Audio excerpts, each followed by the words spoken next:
Happy Women's History Month. For the whole month of March, I will only be reviewing movies with a strong female lead. Only.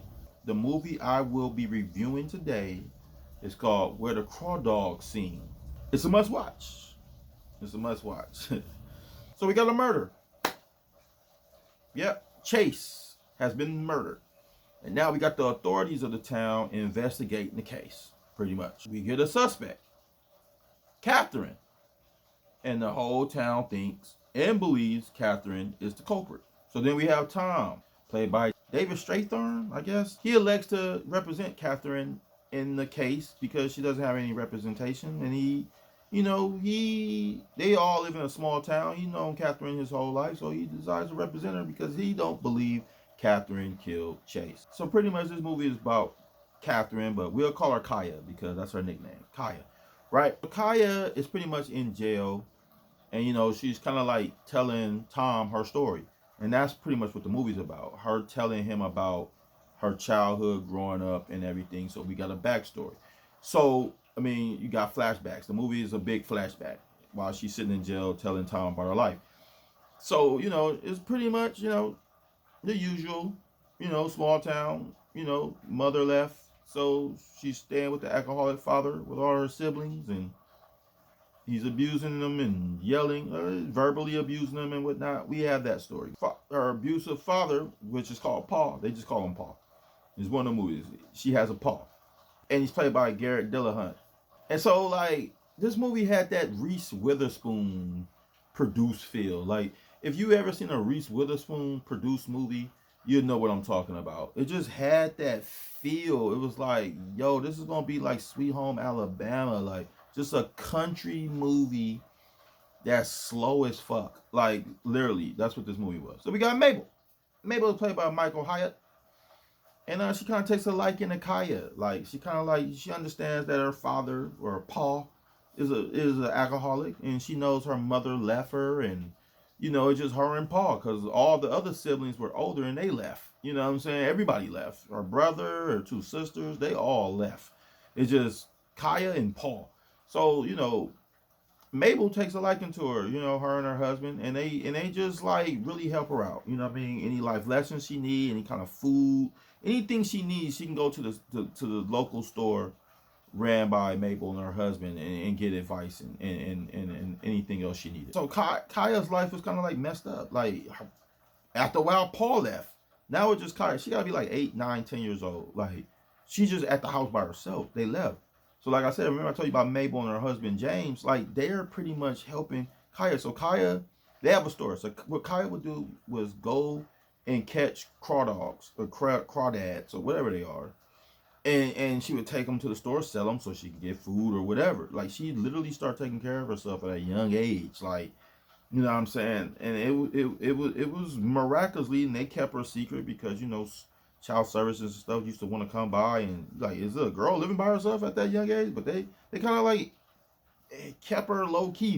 They helped her out. So then she also had this childhood friend named Tate. Tate, he would always see Kaya on the boat when they was young and wave at her, but then they got older.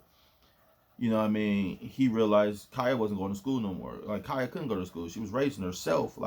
She had to just work and, make sure everything was good in her household. So Tate came through and he noticed that Kaya couldn't read. And Tate kind of was a true friend. He taught her how to read, taught her how to do things. And, as their friendship grew and he taught her how to read and whatnot, they became romantically involved with each other, and they had this true love, you know what I'm saying? But as time went by, Tate went off to college and, he was promising Kaya he would come back, but he didn't. So that triggered Kaya because she's like, yo, everybody left me, man. My mom left me, my brothers left me, my sister left me, my dad left me. Now you leaving me, that kind of fucked her up. And, that's understandable. So then it's I'm torn though, because it was okay, I want to get back to the murder mystery. What's going on with I like courtroom drama shit. I like when the lawyer's talking and they proving things. I like all that stuff.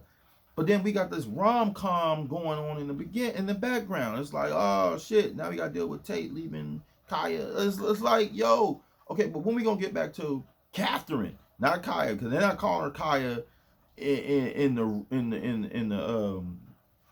the present day footage. She's Catherine. You know, she's only Kaya when we go to the flashback. So it's like, I'm going to distinguish her. So Catherine, I want to see what's going on with her court case. Did she kill Chase? But no, we got to stick with Kaya, you know, being mad at, you know, at Tate because he didn't come back from college to visit her. Like, I'm kind of torn. It's like, I wish we'd have more courtroom drama, but still a good movie. Like I said, so then after Tate and her leave, she gets into the relationship she had with Chase, which is totally different.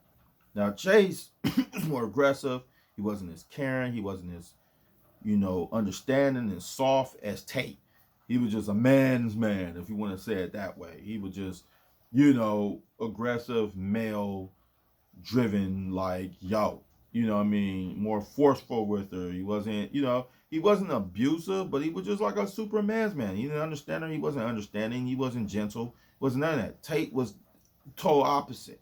But she started going with and fell in love with Chase as well. So then, you know, shit hits the fan. You know what I'm saying?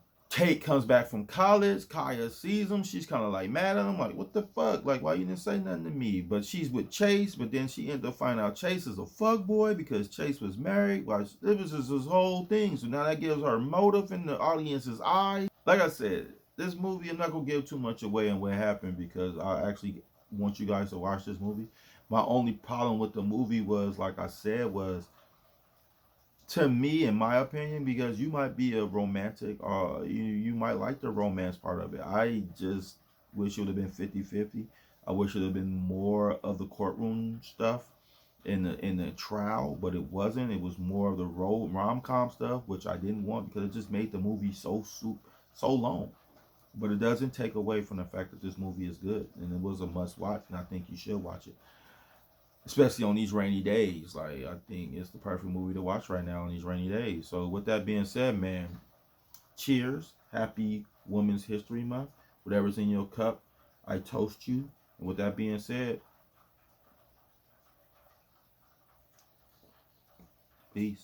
Thank you guys for checking out my page. And make sure you click that bell so you can see all the videos that I do. Follow me on Instagram. So check out the videos to the side of me because they're just as dope as the ones you just watched. And with that being said, peace and goodbye.